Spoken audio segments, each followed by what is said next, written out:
আজকের যুগে রাজনীতি মানেই যেখানে শুধু হিসেব নিকেশ, সেখানে ভবানীপুর দেখলো এক অন্য ছবি। হাই ভোল্টেজ এই কেন্দ্রেই শুভেন্দু অধিকারীর একটি স্বয়ংক্রিয় প্রচারমূলক কল পৌঁছায় এক প্রবীণার কাছে। ফোনের ওপার থেকে ভেসে আসা চেনা কণ্ঠস্বর শুনে ওই বৃদ্ধা মা থমকে যান। তার কাছে সেই ফোন কল কোনো রেকর্ডেড মেসেজ ছিল না, বরং মনে হয়েছিল ঘরের ছেলে তার খোঁজ নিতে এসেছেন। এই ভিডিও এখন সমাজ মাধ্যমে বেশ ভাইরাল হয়েছে।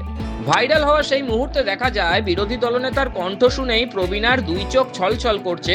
ফোনটিকে বুকে চেপে ধরে তিনি অস্ফুট স্বরে প্রার্থনা করতে থাকেন।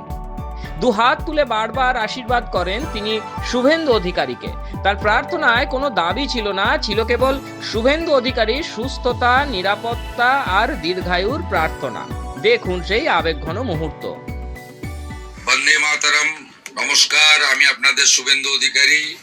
আজ পবিত্র শ্রীরাম নবমী উপলক্ষে আমি সবাইকে আন্তরিক শুভেচ্ছা জানাচ্ছি। সনাতন সংস্কৃতি, ভারতীয় সংস্কৃতি মেনে ভগবান পুরুষোত্তম রামচন্দ্র মহারাজ, তিনি যেমন আমাদের আরাধ্য দেব, ভগবান রূপে পূজিত হয়, সাথে সাথে ভগবান পুরুষোত্তম রামচন্দ্র মহারাজ একজন সুশাসক ছিলেন, প্রজা বৎসল রাজা ছিলেন।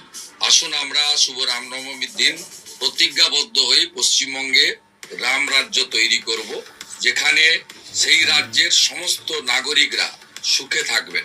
আমরা আসুন অঙ্গীকার করি, এই বাংলায় হাতে কাজ, পেটে ভাত, মাথায় ছাদ, নারীর সুরক্ষা, সকলকে ভালো রাখার কাজ করি।